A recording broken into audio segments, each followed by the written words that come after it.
Hello! In our video today, we're going to talk about thermodynamics. We're going to talk about thermodynamics laws in energy, Gibbs free energy and spontaneity, activation energy, energy coupling and ATP use, and equilibrium. Up first is thermodynamics laws in energy. There are three laws of thermodynamics. The first law of thermodynamics is the law of conservation of energy, and this says that energy can be transferred, but it cannot be created or destroyed. So energy can move from one object to another, but it cannot be made up and it cannot be thrown out. When Ralphie kicks a soccer ball, the energy from Ralphie is transferred to the ball. Now, entropy is the measure of disorder present, so it's how messy something gets. A liquid has more entropy than a solid. Therefore, as the temperature of the ice and the room temperature equalize and the ice melts, the ice gains more entropy. The third law of thermodynamics states that as the temperature cools to zero, the system goes to zero and everything just stops.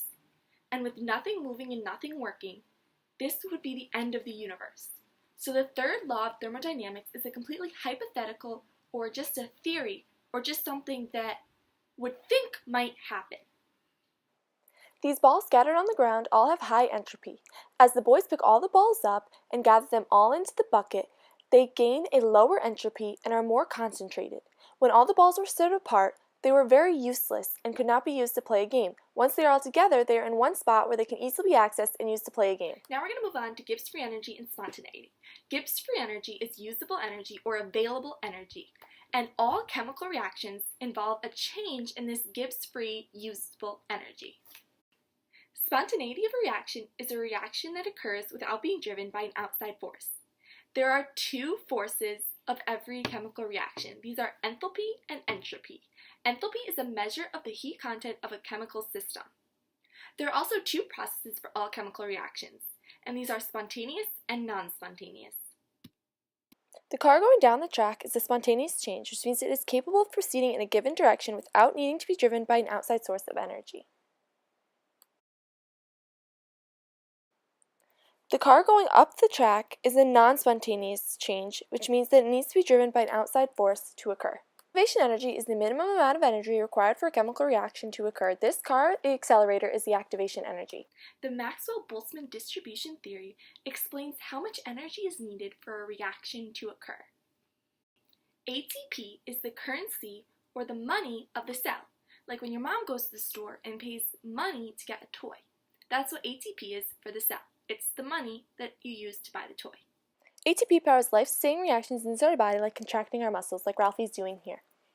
Energy coupling is when free energy is functionally linked to the energy needs of another chemical reaction. And free energy is the portion of a system's energy that can perform the work. So if you think of a family as a system, then you can think of the older brother as being the one that can perform the work and reach that top shelf that the little brothers can't reach. So the older brother is the free energy. In energy coupling, exergonic processes and entropic processes work together, like these two brothers work together to carry this. Lastly, we have equilibrium. Equilibrium is when forward reaction rate equals the reverse reaction rate. Chemical equilibrium is a dynamic state in which reactants are being changed into products at all times, but at the same rate that products are being converted back into reactants. So products and reactants are switching and flip-flopping at all times that you don't even notice any changes happening.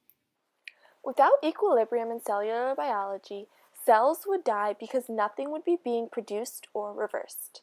Energy coupling occurs when the energy produced by one reaction or system is used to drive another system or reaction, and this relates to energy coupling and equilibrium. This example of juggling shows equilibrium because it shows that when one apple leaves, another apple replaces it, which is just how products and reactants are changing at the same rate. Thanks for watching my video on thermodynamics. I hope you found this video to be helpful. Have a good day.